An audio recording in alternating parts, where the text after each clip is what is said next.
Okay, तो वाहिद अली साहब का ये पॉइंट समझ में आता है। तो सेपरेट इलेक्टोरेट को इसलिए नेगेटिव सेंस में देखा जाता है मेरे भाई, क्योंकि सेपरेट इलेक्टोरेट कम्युनल आइडेंटिटी को प्रमोट करता है, तुम्हारे वोटिंग राइट को रिस्ट्रिक्ट करता है। कल दिन सिखों के लिए बना दो एक इलेक्टोरेट, सिख बोलेंगे कि भाई हमें हमारे लिए एक अलग देश कर दो, ठीक है। फिर से जो भारत में जो मुसलमान हैं वो बोलेंगे हमें एक अलग से देश दे दो। तो भारत का तो डाइवर्सिटी रहेगा ही नहीं ना, वो तो डाइवर्सिटी भारत का दुश्मन बन जाएगा। तो अगर भारत की डाइवर्सिटी को भारत की ताकत बनानी है तो इंक्लूसिविटी इंपॉर्टेंट है। इंक्लूसिविटी इंपॉर्टेंट है क्यों? हमें इतिहास से, इसलिए तो बोलते हैं ना इतिहास पढ़ना चाहिए, इतिहास से हमें सीखने की ज़रूरत है। 1905 में, ध्यान समझो थोड़ा, देखो वही बात है ना कि पॉलिटी सिर्फ खाली आर्टिकल पढ़ लिया तो ऐसे तो फिर तो बुक से पढ़ लोगे, फिर क्या ज़रूरत है ना।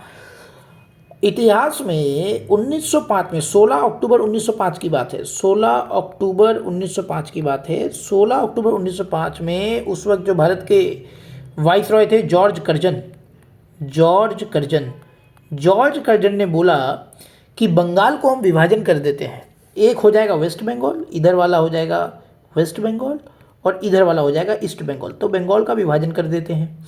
किस आधार पे करते हैं? धर्म के आधार पे। वेस्ट बंगाल हो जाएगा हिंदू मेजॉरिटी, ठीक है, ईस्ट बंगाल हो जाएगा मुस्लिम मेजॉरिटी। ये एक तरीके से अंग्रेजों की डिवाइड एंड रूल पॉलिसी की शुरुआत थी। इससे परिणाम क्या हुआ? इससे परिणाम, दो परिणाम हुए, दो मुख्य परिणाम। ऐसे परिणाम कई थे लेकिन दो बड़े परिणाम थे कि हिंदूज जो थे, जो अंग्रेज जो सोच रहे थे ना, देखो थोड़ा सा इसको इतिहास से मैं तुमको समझाने की कोशिश करता हूँ कि सेपरेट इलेक्टोरेट के बारे में। देखो क्योंकि भाई हर्ष, पीसीएस हो या यूपीएससी हो, सवाल जो होता है जब तक तुम्हारा कॉन्सेप्ट नहीं है, तुम्हारा जो है इंटेलेक्चुअली जो है तुम जगा नहीं, चीज़ों को समझा नहीं, तब तक ह्यूमैनिटीज़ में आर्ग्यू करना और बताना मुश्किल होता है, ठीक है। देखो 16 अक्टूबर 1905 को जॉर्ज कर्जन ने बंगाल को विभाजन किया, ये कहते हुए कि बंगाल जो है बहुत बड़ा राज्य है, बहुत बड़ा प्रांत है और इसलिए ये ठीक तरीके से एडमिनिस्टर नहीं हो पा रहा है, ठीक है। और बंगाल के कुछ क्षेत्र, खास करके जो ईस्टर्न क्षेत्र है, मतलब ढाका वाला रीजन है, आज का जो बांग्लादेश वाला रीजन है, वो आर्थिक रूप से डेवलप नहीं हो पा रहा है, ठीक है। और फिर जॉर्ज कर्जन वहाँ बांग्लादेश, मतलब उस वक्त के ईस्ट बंगाल में जा कर के वहाँ पे बोल देते हैं कि देखो हम जो है तुमको अलग कर रहे हैं और तुमको अलग तरीके से हम ट्रीट करेंगे, तुम्हारे यहाँ पे यूनिवर्सिटीज़ बनाएंगे, इंफ्रास्ट्रक्चर बनाएंगे, हेन तेन पूरा जो है वो लोग को ढेकना कर देता है, ठीक है। तो रीज़न तो बताता है कि भाई एडमिनिस्ट्रेटिव कन्वीनियंस नहीं हो पा रहा है, बहुत बड़ा प्रांत है। तो प्रांत तो बड़ा मद्रास भी था, प्रांत तो बड़ा बॉम्बे भी था, लेकिन बंगाल को टारगेट किया गया। क्यों? क्योंकि बंगाल जो है वो हमेशा से राजनीतिक आंदोलन या भारतीय तुम्हारे जाकर के स्वतंत्रता आंदोलन का हमेशा से एक तरीके से बिंदु रहा है, ठीक है। बंगाल इतिहास में, खास करके आधुनिक इतिहास में, बंगाल किन कारणों से जाना जाता है? आधुनिक इतिहास में बंगाल जो है मेरे भाई, आधुनिक इतिहास में बंगाल जो है, एक तो वो जाना जाता है अपने राजनीतिक गतिविधियों की वजह से। जितने भी विद्रोह अंग्रेजों के खिलाफ हो रहे थे, वो ज़्यादातर जो विद्रोह थे वो बंगाल से ही शुरू हो रहे थे। उसमें तुमको मिलेगा वहाबी मूवमेंट, ये सब हम लोग पढ़ेंगे इतिहास में। Wahabi movement, indigo revolt, Chuar rebellion, ठीक है, संथाल रेबेलियन, ठीक है। ऐसे कई सारे तुमको विद्रोह जो कि अंग्रेजों के खिलाफ चलाए गए वो बंगाल से शुरू हुआ। इसीलिए जब भी जो है किसी भी तरीके के आंदोलन की बात आती थी तो लोगों का ध्यान सबसे पहले बंगाल की तरफ जाता था, क्योंकि बंगाल ही केंद्र बिंदु था। होता है ना, मान लो कि तुम्हारे यहाँ पे कोई जो है, कोई ऐसा फैमिली है जो बहुत झगड़ा करता है, हमेशा विद्रोह करता है, ठीक है। तो कभी भी कुछ होता है तो पुलिस बोलता है भाई पहले तुमको ही हम देखेगा, ठीक है। और दूसरा कारण था, बंगाल जाना जाता था कि बंगाल जो है वो अपने मतलब बुद्धिजीवी, मतलब वहाँ पे जो इंटेलेक्चुअल्स थे, जैसे कि रविन्द्रनाथ टैगोर हो गए, आनंद मोहन बोस हो गए, सुरेंद्र नाथ बनर्जी हो गए, अरबिंदो घोष हो गए, ठीक है, रास बिहारी बोस हो गए। तो ऐसे कई तुम्हारे जाकर के बंकिम चंद्र चट्टोपाध्याय हो गए। तो ऐसे कई इंटेलेक्चुअल्स जो है वो बंगाल में ही पनप रहे थे। बंगाल में उनका जन्म हो रहा था और वो वहाँ पे जो है लोगों को अपने तर्क से जो है, अपनी विजडम से, अपने इंटेलेक्चुअल फ्रीडम से लोगों को एकजुट कर रहे थे। क्योंकि तुम समझो ना, उस वक्त का जो दौर था, 1905 का जो दौर था, उस वक्त कहाँ लोग पढ़े लिखे होंगे। तो वैसे स्थिति में उन लोगों को एकजुट करना, ठीक है, इतनी गरीबी थी उस वक्त, वैसे स्थिति में भी लोगों को एकजुट करना अंग्रेजों के खिलाफ, ये बहुत भारी काम था भाई। तो अंग्रेजों ने देखा कि भाई कैसे दबाया जाए इस विद्रोह को। तो ऐसा करते हैं, बंगाल को हिंदू मुस्लिम कर देते हैं, एक मुस्लिम का प्रांत बना देते हैं, एक हिंदुओं का प्रांत बना देते हैं। अब इससे होगा क्या, इससे हिंदू विद्रोह करेंगे। हिंदू विद्रोह करेंगे तो मुसलमानों को लगेगा कि अरे यार, हिंदू तो हमारा भला नहीं चाहते हैं, ठीक है, तो फिर मुसलमान भी उसका विद्रोह करेंगे। तो इसी से कम्युनल डिस्टर्बेंस शुरू हो गया। समझ में आ रहा? तो समझाने का मेरा अर्थ ये है मेरे भाई कि भारत एक डाइवर्स कंट्री है। वहाँ पे अगर तुम धर्म के आधार पे बांटोगे तो भारत की जो डाइवर्सिटी है वो भारत की कमजोरी बन जाएगी। लेकिन हमें भारत की डाइवर्सिटी को भारत का स्ट्रेंथ बनाना है। इसीलिए हमें इंक्लूजन, मतलब इंक्लूसिविटी करना, एक साथ होकर के रहना है। अभी किसी फैमिली में लोग रह रहे हैं, एक फैमिली में रह रहे हैं तो चल जा रहा है, उसी में दीवार खींच दो, दो परिवार हो जाएंगे तो झगड़ा ज़्यादा होगा, ठीक है। तो वही चीज़ है, तो वो समझ आ रहा है। तो से आर्टिकल 325 जो है वो सेपरेट इलेक्टोरेट को क्लियरली बैन करता है कि there will be no separate electorates, जैसे अंग्रेजों के टाइम पे होता था। और किस तरीके से मुस्लिम लीग ने इसका फ़ायदा उठा करके जो है पाकिस्तान की डिमांड करी, ठीक है। समझ में आ रहा है मेरे भाई? और यूनिफाइड इलेक्टोरेट क्या करता है? Unified electorate right to equality को प्रमोट करता है। यूनिफाइड इलेक्टोरेट नेशनल आइडेंटिटी को प्रमोट करता है। यूनिफाइड इलेक्टोरेट जो है वो डिस्क्रिमिनेटरी प्रैक्टिसेस को जो है प्रिवेंट करता है। समझ में आ रहा है मेरे भाई?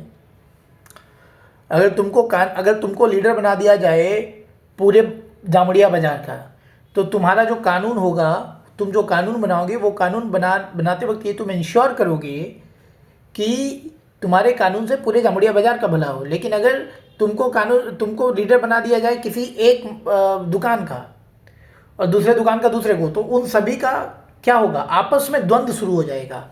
इसलिए वाहिद अली साहब कहते हैं, कब तक बोझ संभाला जाए, द्वंद्व कहाँ तक पाला जाए। So this is article 325 separate electorate. मैंने तुमको समझाया, आई होप तुमको समझ में आ गया होगा। तो हिस्ट्री मैंने तुमको इसलिए थोड़ा सा बताया था कि हिस्ट्री से ही हमको समझ में आता है ना कि क्या चीज़ें ठीक है, क्या चीज़ें नहीं है, क्या करनी चाहिए, क्या करनी नहीं चाहिए थी, है कि नहीं। अब आर्टिकल 326, अच्छा, आर्टिकल 326 के पहले थोड़ा ये समझ लो कि कॉलोनियल एरा में अंग्रेजों के टाइम पे चुनाव होते कैसे थे, ठीक है। How elections were conducted, how elections were conducted during colonial era, during colonial era. तो पहला तो जो होता था वो था लिमिटेड फ्रेंचाइजी थी, मतलब कि सभी लोग वोट नहीं कर सकते थे। पहले वोटिंग कैसे होती थी? पहले वोटिंग होती थी प्रॉपर्टी के आधार पे, ठीक है, क्वालिफिकेशन के आधार पे वोटिंग होती थी। इससे होता क्या था? इससे होता था कि बहुत इतने बड़े जनसंख्या का एक बड़ा सा हिस्सा चुनावी प्रक्रिया से बाहर हो जाता था। तो पहले लिमिटेड फ्रेंचाइजी थी अंग्रेजों के टाइम पे। दूसरा सेपरेट इलेक्टोरेट मतलब पृथक निर्वाचक, सेपरेट इलेक्टोरेट की व्यवस्था थी। इसको तो मैंने पूरा एक्सप्लेन कर दिया कि इससे क्या क्या समस्याएं हैं और इतिहास में से क्या क्या समस्या हुए हैं। तीसरा मेरे भाई कि इनडायरेक्ट इलेक्शंस होते थे। इनडायरेक्ट इलेक्शंस आज क्या है कि आज जो है तुम लोकसभा का चुनाव सीधा सीधा करते हो। उस वक्त क्या होता था कि कुछ गिने चुने लोग एक डेलीगेट को इलेक्ट करते थे, मतलब कुछ लोगों को इलेक्ट करते थे और फिर वो लोग फर्दर अपने में से जो है रिप्रेजेंटेटिव्स को चुनते थे। तो इस तरीके से लगभग इनडायरेक्ट इलेक्शंस होते थे। ठीक है। और रिजर्वेशन जो है, रिजर्वेशन उस वक्त रिजर्वेशन किस आधार पर दी जाती थी? उस वक्त का रिजर्वेशन था कि फर्क नहीं पड़ता तुम्हारा पॉपुलेशन कितना है, तुमको एक प्री डिफाइंड नंबर सीट जो है वो दे दी जाती थी। प्री डिफाइंड नंबर, मान लो 100 लोग हैं, अब इनकी व्यवस्था क्या दी थी, मान लो 100 लोग हैं, ठीक है, 100 लोग हैं। अब उस वक्त तो सेपरेट इलेक्टोरेट जैसी व्यवस्था थी, तो 100 में मान लो 60 हिंदूज हैं, ठीक है, 10 मुस्लिम्स हैं, ठीक है, 10 क्रिश्चियन हैं, ऐसे करके। तो मुस्लिम्स 10 हैं लेकिन उनको मिल गया मान लो 9 रिप्रेजेंटेशन मतलब 10 में 9 लोग तो रिप्रेजेंटेटिव बन गए। यहाँ 60 हिंदू थे और 60 को कितने लोग रिप्रेजेंट करें? 5 लोग रिप्रेजेंट कर रहे हैं। इस तरीके से कहीं कहीं पे किसी प्रोविंस में जो है चीज़ें हो जाती थी। मतलब मैं तुमको समझाने की कोशिश कर रहा हूँ, समझ पा रहे हो? तो पॉपुलेशन मायने नहीं रखता था उस वक्त, समझ पा रहे हो? तो इस तरीके से अंग्रेज जो है इंडियंस को खुश करते थे इस तरीके की व्यवस्था दे करके।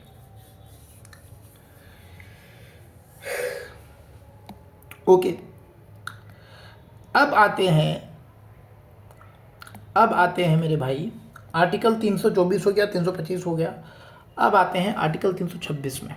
चलो यहाँ पे लिखते हैं।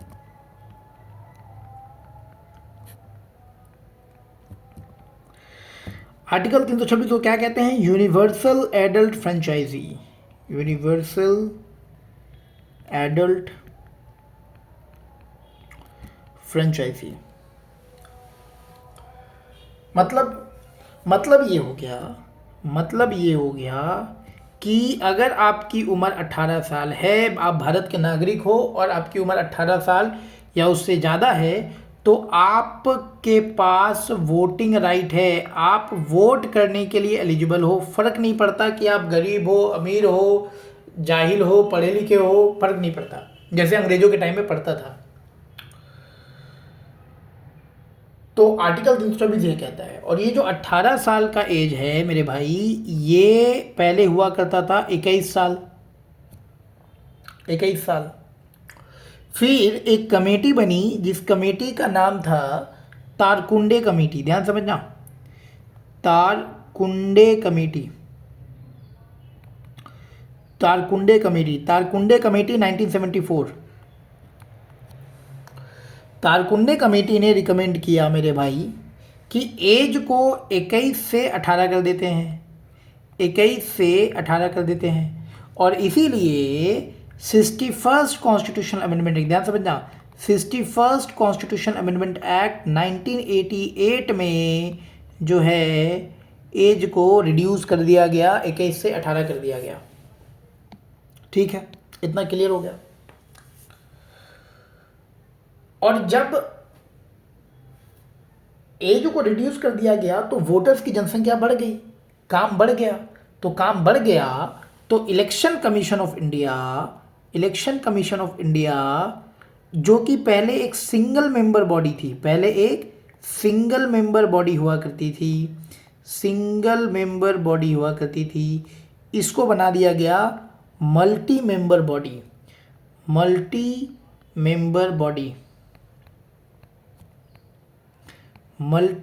बॉडी। मतलब कि पहले सिर्फ एक चीफ इलेक्शन कमिश्नर हुआ करते थे। भारत के पहले चीफ इलेक्शन कमिश्नर कौन? सुकुमार सेन। पहले एक चीफ इलेक्शन कमिश्नर हुआ करते थे। भारत के पहले चीफ इलेक्शन कमिश्नर का नाम याद रखना। फिर अब बना दिया गया मल्टी मेंबर बॉडी, मतलब कि एक चीफ इलेक्शन कमिश्नर होंगे। अभी कौन है chief election commissioner? Rajiv Kumar. Rajiv Kumar, ठीक है। और 2 इलेक्शन कमिश्नर्स होंगे, 2 इलेक्शन कमिश्नर्स होंगे। मतलब कि अभी जो है कुल 3 बॉडी है, ये 3 मेंबर बॉडी है अभी के टाइम पे, ठीक है।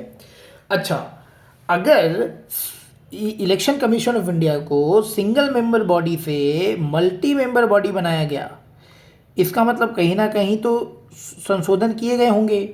तो संशोधन कहाँ किया गया? इलेक्शन कमिश्नर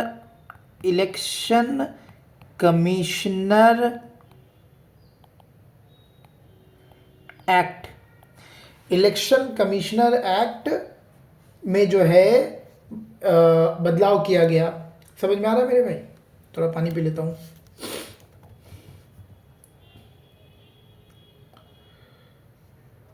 देखो, इस तरीके से पढ़ने से क्या होगा, ये होगा खाली आर्टिकल रट लिए तो भाई उससे क्या होने वाला है? उससे कुछ नहीं होने वाला है, ठीक है, उससे कुछ नहीं होने वाला है।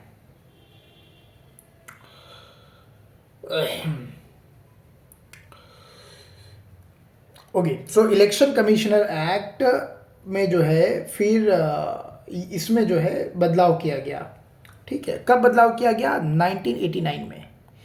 तो इसलिए इसको इलेक्शन कमिश्नर अमेंडमेंट एक्ट 1989 भी पढ़ते हैं, ठीक है। और इसको एक मल्टी मेंबर बॉडी बनाया गया।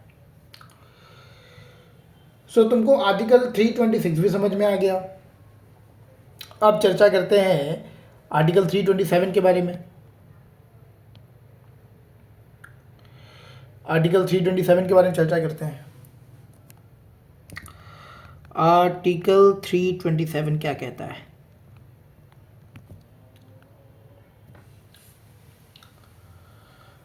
आर्टिकल 327 कहता है कि पार्लियामेंट के पास अधिकार है, पार्लियामेंट के पास अधिकार है कि वो इलेक्शन से संबंधित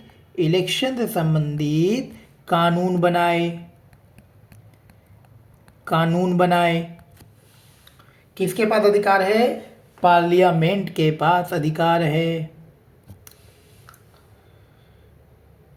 और कानून बना, बिल्कुल बना। रिप्रेजेंटेशन ऑफ पीपल एक्ट देख लो 1950, रिप्रेजेंटेशन ऑफ पीपल एक्ट देख लो 1951। ये मुख्य कानून है, ठीक है भैया, इतना तो समझ में आ गया। कुछ और समझा दीजिए। आर्टिकल 328 पे आ जाओ।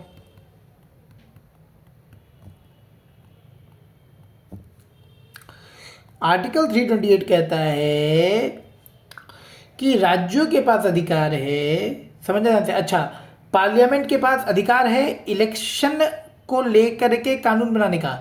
अब ये इलेक्शन किसको? ये पार्लियामेंट के भी इलेक्शन के बारे में बात कर रहा है और ये असेंबली इलेक्शन के बारे में भी बात कर रहा है। ध्यान समझना, पार्लियामेंट के इलेक्शन में भी बात कर रहा है और असेंबली इलेक्शन में भी बात कर रहा है। तो चाहे असेंबली इलेक्शन संबंधित कानून हो या पार्लियामेंट संबंधित कानून हो इलेक्शन के, आर्टिकल 327 में पार्लियामेंट बनाएगा। आर्टिकल 328 क्या कहता है कि स्टेट के पास अधिकार है कि वो असेंबली के इलेक्शन से संबंधित कानून बनाए। असेंबली इलेक्शन मतलब विधानसभा चुनाव से संबंधित कानून बनाए। सवाल आया दिमाग में? नहीं आया तो मतलब दिक्कत है भाई। सवाल लाओ दिमाग में। सवाल ये है कि मैंने अभी बोला कि आर्टिकल 327 में पार्लियामेंट के पास अधिकार है कि वो पार्लियामेंट और असेंबली दोनों से संबंधित इलेक्शन से संबंधित कानून बनाए। तो फिर आर्टिकल 328 में राज्यों को भी अधिकार है कि वो अपने राज्य के चुनाव मतलब असेंबली इलेक्शन पे कानून बनाए। तो क्या आर्टिकल 327 और आर्टिकल 328 कहीं ना कहीं ओवरलैप नहीं कर रहा है? समझो, क्या होता है कि मान लो स्कूल में ड्रेस बता सबको यूनिफॉर्म दिया गया। समझना, स्कूल में यूनिफॉर्म सबको दिया गया, तो एक जैसा यूनिफॉर्म दिया गया, उसको तुम आर्टिकल 327 समझो। सबको एक जैसा कानून बना कि भाई सब सादा ड्रेस पहनेगा, सबको सादा ड्रेस बांट दिया, ठीक है, सबको सादा ड्रेस बांट दिया, एक जैसा कानून, सबको सादा ड्रेस बांट दिया, ले भाई, ठीक है। तो ये आर्टिकल 327 है। लेकिन क्या वो सादा ड्रेस जो सबको यूनिफॉर्मली बांटा गया, मतलब कि नेशनल कानून, ध्यान समझना, मैं एक एनालॉजी दे रहा हूं, क्या वो सादा ड्रेस सबको एक जैसा फिट आएगा? नहीं आएगा ना। तो किसी को काटना पड़ेगा, किसी को जोड़ना पड़ेगा, किसी को थोड़ा डिज़ाइन बनाना पड़ेगा, किसी को सिलना पड़ेगा, तो कुछ ना कुछ उसमें थोड़े मोड़े मॉडिफिकेशन करने पड़ेंगे। नहीं तो पता चला किसी को कोई उसी कपड़ा में डूब के आ गया, जा, है ना। तो आर्टिकल 328 हुआ वो जो सिलने किलने वाला काम है ना, आर्टिकल 328, मतलब कि स्टेट को अधिकार है कि वो आर्टिकल 327 के साथ अलाइन करने के लिए अपने आप को एडजस्ट कर सके। समझ में आ रहा है? क्योंकि एक जैसा कपड़ा सबको फिट होगा नहीं। हाँ, सब वाइट कपड़ा पहनेगा, जो स्कूल भेजा वो पहनेगा, स्कूल ने वाइट कपड़ा भेजा वो पहनेगा, जिस कंपनी का भेजा वो पहनेगा, उसमें स्कूल का नाम लिखा हुआ है, सब कुछ ठीक है। लेकिन काटने छाटने और फिटिंग करने का अधिकार बच्चों को दे दिया कि ठीक है तुम अपने हिसाब से कर लेना। So that is article 328। So which means Article 327 talks about national legislation. And Article 328 allows state to fit themselves with that national legislation. So this is Article 328. अब Article 329 पे थोड़ा चर्चा कर लेते हैं। आर्टिकल 329 पे चर्चा कर लेते हैं।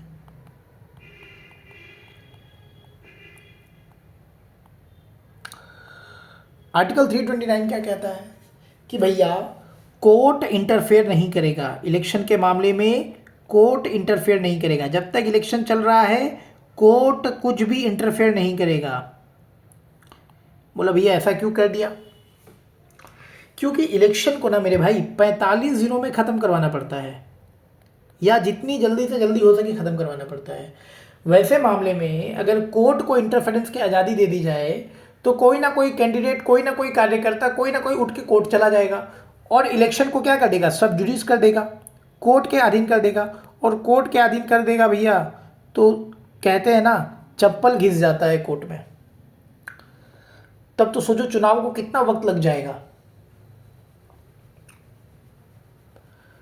इलेक्टोरल बॉन्ड में जिसमें कि कल फैसला आया है, ठीक है, 15 फरवरी 2023 कल फैसला आया है।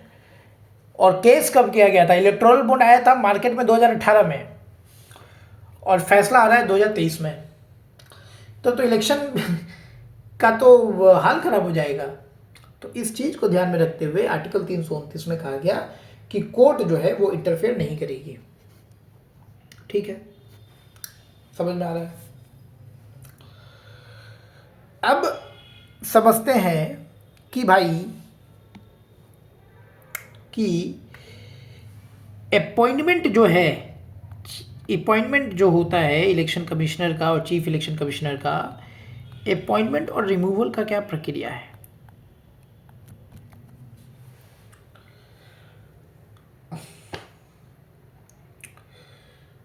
तो अपॉइंटमेंट का प्रक्रिया ये है, अब तक था, अभी नहीं है। अब तक क्या था? मतलब कि तुम्हारा 2022 तक किस तरीके से जो है मतलब अपॉइंटमेंट होता था। ठीक है, 2022 तक तो अपॉइंटमेंट ये था कि लॉ मिनिस्टर जो साहब थे हमारे, लॉ मिनिस्टर 3 नाम को चुनते थे। 3 मेंबर, मतलब एक चीफ इलेक्शन कमिश्नर के पोस्ट के लिए, 2 इलेक्शन कमिश्नर के पोस्ट के लिए। 3 मेंबर का नाम जो है वो किसको देते थे? पीएम साहब को देते थे। पीएम साहब किसको देते थे? प्रेसिडेंट साहब को देते थे। और प्रेसिडेंट साहब जो है उनको अपॉइंट करते थे। तो यहाँ से कितनी बात समझ में आई कि प्रेसिडेंट साहब के द्वारा चीफ इलेक्शन कमिश्नर और इलेक्शन कमिश्नर्स का अपॉइंटमेंट होता है। कौन करता है? प्रेसिडेंट करता है। किसके एडवाइस पे करता है? पीएम के एडवाइस पे करता था। अपॉइंट तो आज भी प्रेसिडेंट करता है, लेकिन पीएम के एडवाइस पे करता था। ठीक है, अच्छा, तो तो भैया अभी क्या बदल गया, अभी बदल गया है कि भाई मार्च 2023, ध्यान समझना, मार्च 2023 में सुप्रीम कोर्ट को सपना आया, सपना क्या आया, सुप्रीम कोर्ट में तो मतलब जो है पब्लिक इंटरेस्ट लिटिगेशन सब फाइल होता रहता है। सुप्रीम कोर्ट को सपना आया कि इलेक्शन कमीशन जो है, इलेक्शन कमीशन को अगर हमें, हाँ अगर हमें एग्जीक्यूटिव के इन्फ्लुएंस से दूर रखना है, ठीक है, और इलेक्शन की इंटीग्रिटी को बनाए रखना है, तो चीफ इलेक्शन कमिश्नर और इलेक्शन कमिश्नर के अपॉइंटमेंट में भी बदलाव करने पड़ेंगे। ठीक है, ये सपना आया। तो सुप्रीम कोर्ट ने कहा कि देखो भाई, ऐसा है कि पहले तो जो रूलिंग पार्टी है, जो सेंट्रल जो रूलिंग पार्टी है, रूलिंग पार्टी ही अपने मन मर्जी से जो है इलेक्शन कमिश्नर और चीफ इलेक्शन कमिश्नर को अपॉइंट कर रही है। कहीं ना कहीं ये चुनावी प्रक्रिया और चुनाव आयोग के लिए ठीक नहीं है, ये चुनाव की इंटीग्रिटी के लिए ठीक नहीं है, चुनाव के फेयरनेस के लिए ठीक नहीं है, यहाँ पे ट्रांसपेरेंसी नहीं है। तो क्या करनी चाहिए, तो सुप्रीम कोर्ट ने बनाया, सुप्रीम कोर्ट ने कहा कि आप एक कानून बनाओ और उस कानून में एक कमेटी बनाओ, 3 मेंबर की कमेटी, और वो कमेटी जो है उस कमेटी के रिकमेंडेशन पे प्रेसिडेंट साहब अपॉइंट करेंगे। तो अब पार्लियामेंट में कानून तुरंत बनेगा नहीं, तो सुप्रीम कोर्ट ने कहा ठीक है, अभी हम एक टेम्पररी कमेटी हम ही बना देते हैं। तो सुप्रीम कोर्ट ने एक टेम्पररी कमेटी बनाया। उस टेम्पररी कमेटी में क्या कहा कि देखो भाई, पीएम साहब होंगे, leader of opposition in Lok Sabha, leader of opposition in Lok Sabha जो है वो होंगे, और हम खुद सीजीआई साहब खुद होंगे, चंद्रचूड़ साहब खुद होंगे। तो ये जो है, ये 3 लोगों की कमेटी जो है ये नाम भेजेगी, ये जो है चीफ इलेक्शन कमिश्नर और इलेक्शन कमिश्नर का नाम भेजेगी प्रेसिडेंट को। पहले कौन भेजता था, पहले तो लॉ मिनिस्टर भेजते थे या कैबिनेट में से कोई और भेज देता था, लेकिन अब कौन भेजेगा, अब ये 3 लोग भेज रहे हैं। ठीक है, अब पार्लियामेंट के कमेटी में ये जो, इसको बोलते हैं सिलेक्शन कमेटी, ठीक है। अब तुम बताओ कि सिलेक्शन कमेटी में सीजीआई बाबू बैठे हुए हैं, ये कैसे अच्छा लगेगा रूलिंग पार्टी को या सेंट्रल गवर्नमेंट को, ये कैसे अच्छा लगेगा। रूलिंग पार्टी में सेंट्रल गवर्नमेंट बोला तुरंत एक कानून लेकर के आओ, सेंट्रल गवर्नमेंट ने कानून लेकर आया, उस कानून को क्या बोलते हैं, सीसी एंड ईसी एक्ट 2023। उस कानून का नाम पड़ा सीसी एंड ईसी एक्ट 2023, और उस कानून में बोला गया कि एक 3 मेंबर की जो है, 3 सदस्यों की एक सिलेक्शन कमेटी होगी, एक सिलेक्शन कमेटी होगी, ठीक है। उस 3 सदस्य में कौन होंगे, पीएम होंगे जो कि थे पहले भी सुप्रीम कोर्ट वाले टेम्पररी प्रोविजन में भी, लीडर ऑफ अपोजिशन होंगे लोकसभा, उसमें भी थे। लेकिन ये जो सीजीआई चचा है ना, सीजीआई को हटा दिया यूनियन कैबिनेट मिनिस्टर से, यूनियन कैबिनेट मिनिस्टर से हटा दिया, और ये चीज क्रिटिसिज्म का एक पॉइंट होगा तुम्हारा, क्रिटिसिज्म का एक पॉइंट होगा, ठीक है, क्रिटिसिज्म का एक पॉइंट होगा तुम्हारा। समझ में आ रहा है कि सिलेक्शन कमेटी से आपने सीजीआई को हटा दिया, तो भैया सीजीआई को हटा दिया तो क्या हुआ, तो सीजीआई को हटा दिया तो अगर हम लोग कुछ कमेटीज को देखें, जैसे कि तुम्हारा जाके दिनेश गोस्वामी कमेटी, दिनेश, देखो भाई जो कमेटी बोल रहा हूँ उस कमेटी को जो है जहन में रख लो, क्योंकि सीधा सीधा प्रश्न पूछता है। दिनेश गोस्वामी कमेटी 1990 का, इसमें एग्जैक्टली यही कॉलेजियम के बारे में बताया गया था कि पीएम होंगे, लीडर ऑफ अपोजिशन लोकसभा होंगे और सीजीआई होंगे। उसके बाद आता है national committee to review the working of the constitution 2002। ये तो बोलता है कि भाई पीएम भी होने चाहिए, लीडर ऑफ अपोजिशन लोकसभा भी होने चाहिए, लीडर ऑफ ओपोजिशन इन राज्यसभा भी होने चाहिए, ठीक है, फिर स्पीकर होने चाहिए, ठीक है, फिर डिप्टी चेयरमैन होने चाहिए, ठीक है। ये तो और लंबा चौड़ा लिस्ट बता देता है। और उसके बाद 2015 का लॉ कमीशन, 2015 का लॉ कमीशन की अगर बात करें तो वो भी ये वाला ही जो कॉलेजियम बनाया गया, जो 3 मेंबर की जो ये कमेटी बनाई गई, उसके बारे में बताता है। लेकिन यहाँ पे सेंट्रल गवर्नमेंट क्या करती है कि सीजीआई को कैबिनेट मिनिस्टर से रिप्लेस कर देती है। अब तक के डिस्कशन में मैंने तुमको 2 कमेटीज़ के बारे में बताया है। एक मैंने बताया तारकुंडे कमेटी, याद रखना, 1974, जो कि क्या कर रहा है, जो कि एज को रिड्यूस करने के लिए रिकमेंड किया। दूसरा दिनेश गोस्वामी कमेटी के बारे में मैंने बताया 1990 का, दिनेश गोस्वामी कमेटी 1990। प्रश्न कैसे आते हैं, प्रश्न जो है सीधे सीधे पूछे जाते हैं कि ये जो कमेटी है इनमें से कोई 4-5 कमेटी का नाम दे देगा, एक तारकुंडे कमेटी या दिनेश गोस्वामी कमेटी देगा, बोलेगा कि इलेक्टोरल रिफॉर्म से संबंधित कौन से कमेटी है। तो ये समझ में आ रहा है। या तुमसे पूछ देगा किस कमेटी ने वोटिंग एज के एज को रिड्यूस करने की बात करी, या किस कमेटी ने चीफ इलेक्शन कमिश्नर को अपॉइंट करने की बात करी।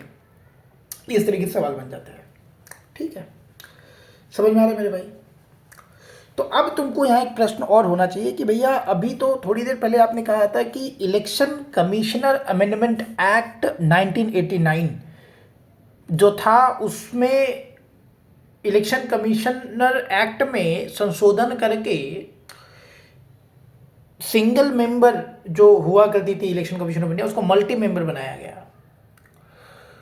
तो उस वाले कानून का क्या हुआ, तो उस वाले कानून को इस कानून ने कर दिया रिप्लेस, बदल दिया, ठीक है। बुझते पाँच तो चाचा, सॉरी बुझते पाँच तो भाई। ये सारी चीज़ें हैं। तो सीईसी एक्ट जो है ये 2023 का है। करंट देखो किस तरीके से करंट से जोड़ करके हम लोग पढ़ रहे हैं। तो अपॉइंटमेंट तो लेकर के तो तुमको समझ में आ गया कि अच्छा अपॉइंटमेंट का ये चक्कर है। रिमूवल का चक्कर क्या है भाई, रिमूवल का चक्कर ये है मेरे भाई कि जो चीफ इलेक्शन कमिश्नर को तुम वैसे ही रिमूव कर पाओगे जैसे सुप्रीम कोर्ट के जज को रिमूव करते हो। मतलब कि चीफ इलेक्शन कमिश्नर को सुप्रीम कोर्ट के जज के रैंक पे आंका जा रहा है, आंका जा रहा था, ठीक है। अभी बताऊंगा सीईसी एक्ट में बदलाव किए गए हैं। तो चीफ इलेक्शन कमिश्नर जो है वो चीफ इलेक्शन कमिश्नर को रिमूव कैसे करोगे, जैसे सुप्रीम कोर्ट के जज को रिमूव करते हो। कारण क्या होते हैं सुप्रीम कोर्ट के जज को रिमूव करने का, प्रूव्ड मिसबिहेवियर एंड इनकैपेसिटी। तो उसी ग्राउंड पे आप चीफ इलेक्शन कमिश्नर को पूरे ड्यू प्रोसीजर को फॉलो करके जैसे सुप्रीम कोर्ट के जज को रिमूव किया जाता है वैसे आप करोगे, ठीक है। और इलेक्शन कमिश्नर को कैसे रिमूव करोगे, इलेक्शन कमिश्नर तो बुद्धू है, चीफ इलेक्शन कमिश्नर के रिकमेंडेशन पे इलेक्शन कमिश्नर को रिमूव किया जा सकता है, जो कि अगेन एक क्रिटिसिज्म का पॉइंट है। तो मान लो गलती से अगर चीफ इलेक्शन कमिश्नर पे किसी तरीके से एग्जीक्यूटिव का भूत सवार हो गया तो वो तो दोनों इलेक्शन कमिश्नर को बोलेगा हटाओ इसको। तो ये भी तुम्हारा क्रिटिसिज्म का पॉइंट है। ये समझ में आ रहा है तुमको, चलो बहुत बढ़िया बात है। तुमको नहीं आएगा तो किसको आएगा। तो जो रिमूवल वाली प्रक्रिया है ना मेरे भाई, रिमूवल वाली प्रक्रिया में कोई बदलाव नहीं किया गया है। सीईसी एक्ट में भी वही रिमूवल प्रक्रिया है। बस एक बदलाव ये है कि जो चीफ इलेक्शन कमिश्नर को जो हम सुप्रीम कोर्ट के जज के तौर पे देख रहे थे, इलेक्शन कमिश्नर को सुप्रीम कोर्ट के जज के तौर पे देख रहे थे, उनको वही सुविधाएं दी जा रही थी जो सुप्रीम कोर्ट के जज को दी जाती है। लेकिन अब जो है सेक्रेटरी, कैबिनेट सेक्रेटरी के रैंक पे आंका जाएगा अब, ठीक है, चीफ इलेक्शन कमिश्नर को। एनीवे थोड़ा आगे बढ़ते हैं। तो सिलेक्शन कमेटी में हमने देख लिया कि सीईसी एक्ट 2023 सिलेक्शन कमेटी में कौन कौन है। अच्छा, इस सिलेक्शन कमेटी को नाम कौन भेजेगा, थोड़ी ना ये 3 लोग जाके दिव्या बत्ती लेके घूमेगा, नहीं। सिलेक्शन कमेटी को नाम कौन भेजेगा, इसको भेजेगा एक सर्च पैनल।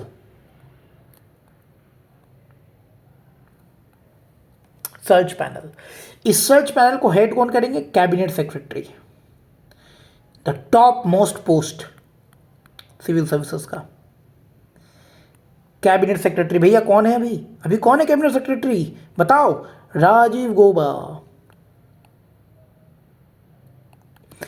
राजीव गौबा भैया पटना यूनिवर्सिटी से गोल्ड मेडलिस्ट है फिजिक्स में, हल्के में मत लो। पटना यूनिवर्सिटी से गोल्ड मेडलिस्ट है ये। बताओ कितना सही नाम है राजीव। चीफ इलेक्शन कमिश्नर का भी अभी का नाम राजीव है, और तुम्हारा कैबिनेट सेक्रेटरी का नाम भी राजीव है ना। हमारे भारत के youngest prime minister Rajiv Gandhi का नाम भी जो है राजीव था, राइट। तो राजीव नाम बड़ा प्यारा है क्या? तो यहाँ तक तो जो है भाई हमने बात कर लिया, राइट, ओके। अब आगे देखते हैं थोड़ा। तो रिमूवल हमने देख लिया कि सीसीयू को कैसे रिमूव करेंगे और ईसीयू कैसे रिमूव करेंगे। भाई नोट्स करते जाना बहुत इंपॉर्टेंट है, नोट्स करते जाना।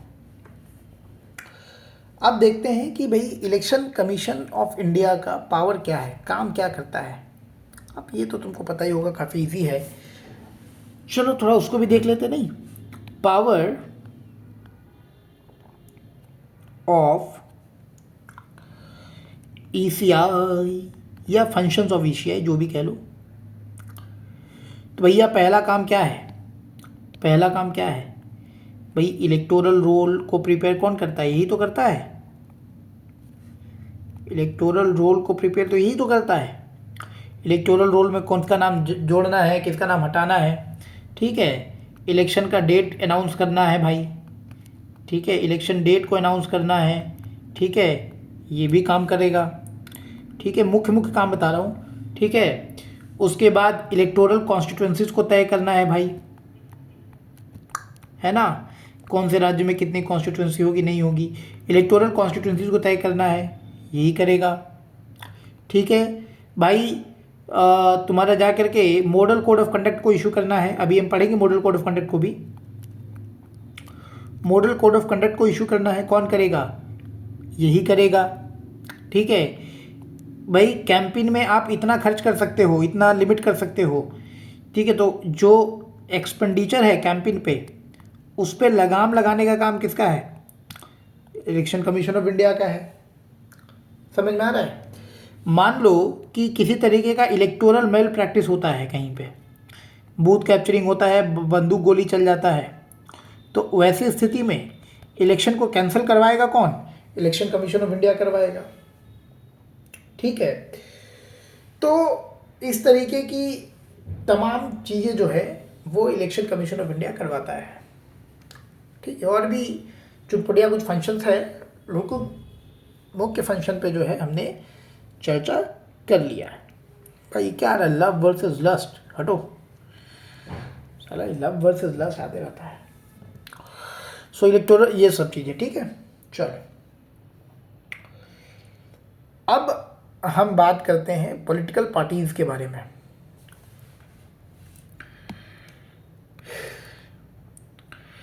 हरे राम राम राम हरे हरे। पॉलिटिकल पार्टीज, राजनीतिक दल। भारत में मल्टी पार्टी सिस्टम है, मतलब भारत में कई सारे पॉलिटिकल पार्टीज एग्जिस्ट करती है, इलेक्शन लड़ती है, ठीक है। जैसे कि यूएसए में 2 पार्टी सिस्टम है ना।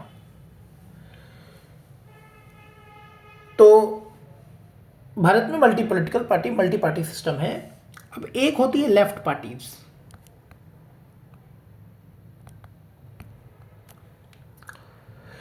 लेफ्ट पार्टीज कौन होती है? जो बात करेगी किसानों के बारे में, किसानों का हक मारा जा रहा है। जो बात करेगी माइनॉरिटीज़ के बारे में, मुसलमानों को प्रताड़ित किया जा रहा है। जो बात करेगी कि भैया गवर्नमेंट इंटरवेंशन इन इकोनॉमी, ठीक है, तो उनको हम जो है लेफ्ट पार्टी कहते हैं, है ना।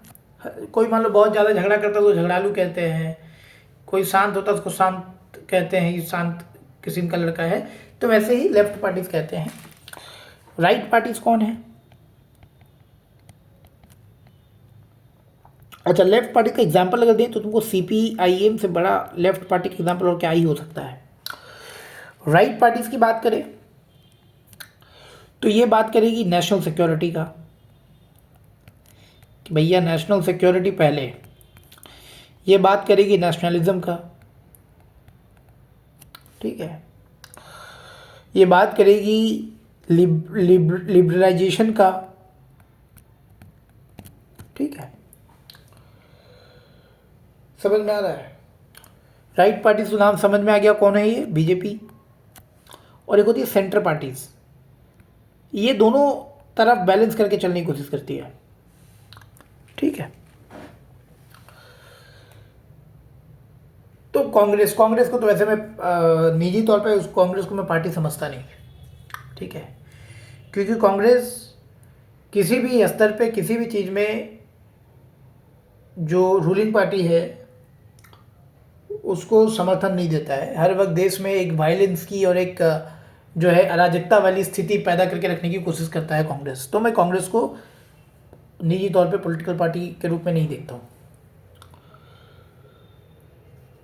अब बात करते हैं कि पॉलिटिकल पार्टी के रजिस्ट्रेशन और रिकॉग्निशन के बारे में। रजिस्ट्रेशन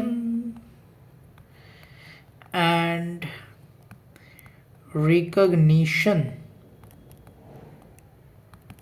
ऑफ पॉलिटिकल पार्टीज, ध्यान समझना। Registration and recognition of political parties. चलो भाई, तो सबसे पहले रजिस्ट्रेशन देखते हैं। रजिस्ट्रेशन क्या है? तो रजिस्ट्रेशन कौन करेगा? इलेक्शन कमीशन ऑफ इंडिया करेगा। रिकॉग्निशन कौन करेगा? इलेक्शन कमीशन ऑफ इंडिया करेगा, ठीक है। तो अगर election commission of India recognition करता है, किसी पार्टी को रिकॉग्निशन देता है, रिकॉग्निशन क्या देता है? रिकॉग्निशन दो तरीके का होता है, एक होता है नेशनल रिकॉग्निशन और एक होता है स्टेट रिकॉग्निशन। ये दो तरीके की रिकॉग्निशन होता है। तो इलेक्शन कमीशन ऑफ इंडिया राजनीतिक दलों को, पॉलिटिकल पार्टीज को रिकॉग्निशन देती है, नेशनल और स्टेट लेवल का रिकॉग्निशन देती है। तो डी रिकॉग्निशन, ये रिकॉग्निशन छीनने की शक्ति इलेक्शन कमीशन ऑफ इंडिया के पास है क्या? बिल्कुल है, ठीक है। पार्टी को रजिस्ट्रेशन कौन करती है? इलेक्शन कमीशन ऑफ इंडिया करती है, ठीक है। तो पार्टी को registration election commission of India करती है, तो क्या D registration election commission of India कर सकती है क्या? नहीं कर सकती, नहीं कर सकती। एक बार पार्टी का रजिस्ट्रेशन हो गया तो इलेक्शन कमीशन ऑफ इंडिया के पास ताकत नहीं है उसको डी रजिस्टर करने की। रजिस्ट्रेशन को छीनने का अधिकार किस किस कारण, किस किस ग्राउंड पर ये कोर्ट करती है, ठीक है। तो रजिस्ट्रेशन कौन छीने, किस किस आधार पे? तो मान लो आपने बाय फ्रॉड रजिस्ट्रेशन ले लिया, या आपने कॉन्स्टिट्यूशन के अगेंस्ट आपने अपने मैनिफेस्टो में कुछ लिख दिया, या आप जो है आपकी पॉलिटिकल पार्टी को सेंट्रल गवर्नमेंट ने जो है बैन कर दिया बाय लॉ। तो ये सारी चीज़ें यहाँ पे होती है। तो तुमको यहाँ पे प्रीलिम्स के नज़रिए से याद रखना है कि इलेक्शन कमीशन ऑफ इंडिया के पास ताकत है रजिस्टर और रिकॉग्नाइज करने का, लेकिन डी रजिस्टर करने का ताकत नहीं है, बल्कि डी रिकॉग्नाइज करने का ताकत जरूर है। इस चीज़ को याद रखना। वैसे हमने पॉलिटिकल पार्टी की परिभाषा को नहीं देखा कि पॉलिटिकल पार्टी हम किसको बोलेंगे, क्या परिभाषा होगी।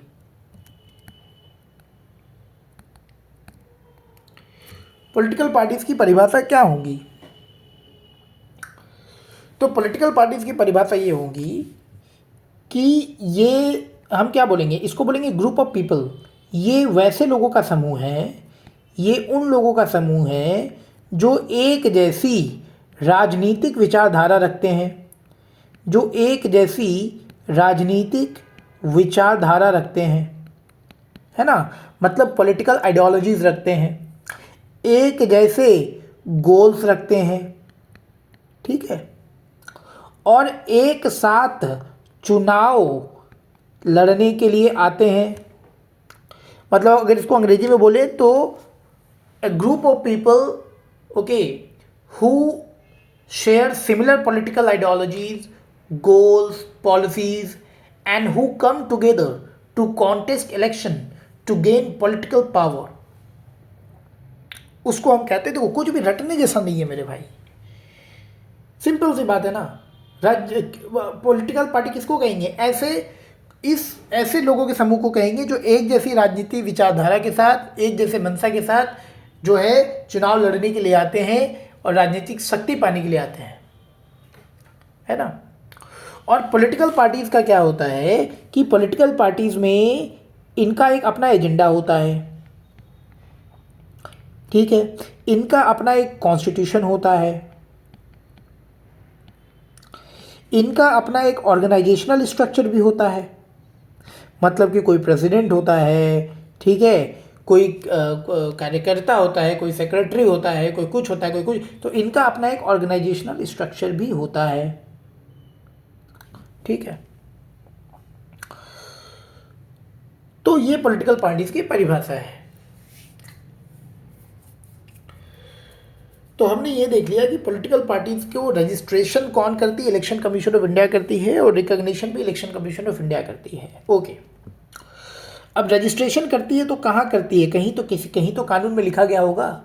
तो election commission of India registration जो करती है वो आरपीए 1951 के सेक्शन 29A में जो है रजिस्ट्रेशन करती है। समझ में आ रहा है मेरे भाई? और रिकॉग्निशन, जैसा कि मैंने कहा कि नेशनल लेवल पे और स्टेट लेवल पे रिकॉग्निशन मिलता है। तो किसी पार्टी को अगर नेशनल लेवल का जो है रिकॉग्निशन चाहिए तो उसके लिए क्राइटेरिया क्या है? अब भाई यहाँ से थोड़ा ध्यान देना कि अगर मुझे नेशनल रिकॉग्निशन चाहिए तो क्या क्या क्राइटेरिया है? तो पहला क्राइटेरिया तो ये है मेरे भाई कि तुमको ऑलरेडी 4 से ज़्यादा राज्यों में अगर तुम्हारी पार्टी ऑलरेडी स्टेट रिकॉग्निशन प्राप्त कर ली है 4 या 4 से ज़्यादा राज्यों में, तो तुम एलिजिबल हो जाते हो। और अगर ये कंडीशन नहीं मीट कर पा रहे हो तो दूसरा कंडीशन क्या है? दूसरा कंडीशन ये है कि आखिरी चुनाव में आपकी पार्टी ने टोटल वैलिड पोल्स का 6% सिक्योर किया हो। कितना? 6% सिक्योर। टोटल वैलिड पोल का आखिरी जो भी चुनाव हुआ है उसमें 6% जो है टोटल पोल, जितना जो टोटल वैलिड पोल है उसका 6% सिक्योर किया हो। और वो 6% सिक्योर कितने राज्यों से किया हो? 4 राज्यों से किया हो। और इसके साथ साथ 4 एमपीज आपके होने चाहिए, तब जाकर के बात बनेगी। इसको मैं 6-4-4 ऐसे समझ के पढ़ता हूँ। अगर ये भी आपसे नहीं हो पा रहा है तो आपको क्या करना है कि आपके पास 2% लोकसभा में सीटें होनी चाहिए। सर देखो ये 6% टोटल वैलिड पोल का था, ठीक है भाई, कंफ्यूज मत होना हर्ष, ठीक है। ये 6% टोटल वैलिड पोल का था, ठीक है। ये 2% लोकसभा की सीटों का है, विच मीन्स कि आज अभी कितना सीट है? टोटल 543 है। तो 543 का 2% लगभग 11 सीटें आपके पास होनी चाहिए। और ये 11 सीटें 3 राज्यों से आनी चाहिए, 3 स्टेट्स। ये 3 बात है तो नेशनल रिकॉग्निशन मिल जाएगा। और नहीं तो फिर तो ये तो नेशनल हो गया। अब स्टेट रिकॉग्निशन की बात करते हैं कि भाई स्टेट रिकॉग्निशन का क्या कॉन्सेप्ट है, वो आपको कैसे मिलता है? स्टेट रिकॉग्निशन का क्या कॉन्सेप्ट है, ध्यान समझना। स्टेट रिकॉग्निशन का कॉन्सेप्ट है कि आपके राज्य में जो लोकसभा चुनाव हुए, जो आपके राज्य में हुए, ठीक है, समझना। आप स्टेट रिकॉग्निशन चाह रहे तो किसी राज्य से चाह रहे होंगे, ठीक है। तो 6 पर आपके राज्य में जो लोकसभा चुनाव हुए हैं उसमें आपको टोटल वैलिड पोल का 6% आपको सिक्योर करना है। और साथ ही साथ 2 लोग जो हैं आपके लेजिस्लेटिव असेंबली में होने चाहिए, ठीक है। अगर इतना नहीं हो पा रहा है तो 6% आपके राज्य में जो लोकसभा चुनाव हुए उसमें 6% टोटल वैलिड पोल सिक्योर कर लो, मतलब ये वाला कंडीशन तो सेम है। साथ ही साथ एक आपका मेंबर जो है वो लोकसभा में होना चाहिए, मतलब समझ रहे हो, या तो ये कंडीशन देखो या तो ये कंडीशन देखो। अगर ये भी नहीं हो पा रहा है तो 6% को कर दो 3%। आपके राज्य में जो चुनाव हुए उसमें आपको 3% जो है टोटल वैलिड वोट का 3% आपको कम से कम सिक्योर करना है, ठीक है। और ये जो 3% होना, अब तो तुम बोलोगे भैया तो बड़ा इजी है, यहाँ तो आपने बोला 6% टोटल वैलिड पोल सिक्योर करो, अब आप यहाँ बोलते हो 3% वैलिड पोल सिक्योर करो। नहीं, ये 3% जो सिक्योर करोगे ना, ये तो इसका जो नंबर आना चाहिए, परसेंट का तो कोई नंबर आएगा ना भाई, वो नंबर 3 या उससे ज़्यादा आना चाहिए, ठीक है। समझ में आ रहा है, 3 या उससे ज़्यादा आना चाहिए, ठीक है। इतना हो गया। चलो अब क्या करना है, अब क्या करना है भैया, अगर ये भी तुमसे नहीं हो पा रहा है तो आपको हर 25 सीट में, लोकसभा के हर 25 सीट में एक सीट आपकी होनी चाहिए। लोकसभा में हर 25 सीट में एक सीट आपकी होनी चाहिए। अगर ये भी नहीं हो पा रहा है तो आखिरी जो भी चुनाव हुए हैं विधानसभा या लोकसभा, उसमें उसका टोटल वैलिड पोल का 8% वोट आपको मिलना चाहिए कम से कम। इनमें से कोई भी एक कंडीशन आप फुलफिल करते हो तो आप स्टेट रिकॉग्निशन के लिए एलिजिबल हो जाते हो, ठीक है। तो इतनी बातें हो गई भाई, राइट। पॉलिटी पढ़ने का क्या मजा है, क्या अपना ही मजा है, नहीं? ओके, तो इतना तो हमने कर लिया, इतना सब कुछ पढ़ लिया, लेकिन एक चीज़ हम लोग जो है यहाँ थोड़ा भूल गए पढ़ना। वो पढ़ना ये भूल गए कि हमने जो सीईसी और ईसी एक्ट को देखा उसको एनालाइज करना भूल गए। उसको थोड़ा सा क्रिटिकली एनालाइज करते हैं कि सीईसी ईसी एक्ट जो है ये क्या बातें कह रहा है। अच्छा, इतना पेज है फिर भी साइड में लिख रहा हूँ, बताओ। डिजिटल पैड में भी जो है, अब देखो सीईसी ईसी एक्ट,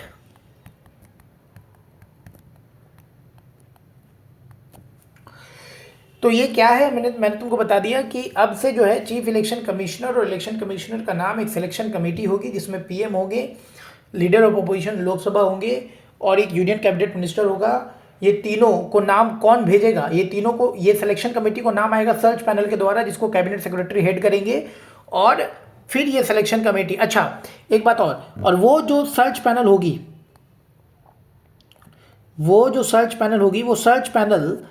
वो सर्च पैनल सिर्फ उन्हीं व्यक्तियों का नाम सजेस्ट करेंगे जो ऑलरेडी सेक्रेटरी के रैंक पे है। समझ में आ रहा है मेरे भाई, मतलब कोई एक आईएएस होंगे, ठीक है, जो कि सेक्रेटरी के रैंक पे है, secretary to the government of India, secretary के रैंक पे है, उनका ही नाम भेजा जाएगा, उसके नीचे वाले रैंक का नाम नहीं भेजा जाएगा, ठीक है। तो सर्च पैनल नाम भेजेगी हेडेड बाय कैबिनेट सेक्रेटरी, और फिर सिलेक्शन कमेटी जो है उनमें से आपस में तय करके प्रेसिडेंट को भेजेगी।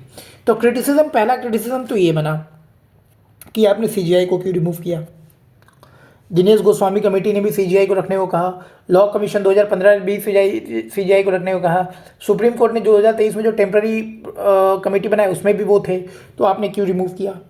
कहीं ना कहीं आप जुडिशरी से बचने की कोशिश कर रहे हो। दूसरा, ये जो सिलेक्शन कमेटी है, अच्छा सिलेक्शन कमेटी में सीईसी एक्ट में बोला गया है कि जो सिलेक्शन कमेटी में 3 लोग हैं ना भाई, 3 लोग हैं ना, कौन कौन है, पीएम है, leader of opposition in Lok Sabha है, और तुम्हारे जाकर के एक कैबिनेट मिनिस्टर है, ठीक है। तो एक मिनिस्टर में लिख देता हूँ। तो अगर इसमें से वैकेंसी भी हुई, मान लो कभी मिनिस्टर नहीं आया या लीडर ऑफ अपोजिशन लोकसभा नहीं आ पाया, तो वैकेंसी के बावजूद भी वो रिकमेंडेशन भेज सकते हैं। तो मान लो 3 में कभी कोई एक एब्सेंट है तो 2 लोग भी रिकमेंडेशन भेज सकते हैं। समझ में आ रहा है मेरे भाई। तो ये भी क्रिटिसिज्म का पॉइंट बना कि वैकेंसी के साथ आप रिकमेंडेशन भेजोगे तो क्या मतलब हुआ फिर सिलेक्शन कमेटी का। तब तो लीडर ऑफ अपोजिशन लोकसभा कभी पेट में दर्द हो गया, आप उसी दिन नाम भेज दोगे, है ना।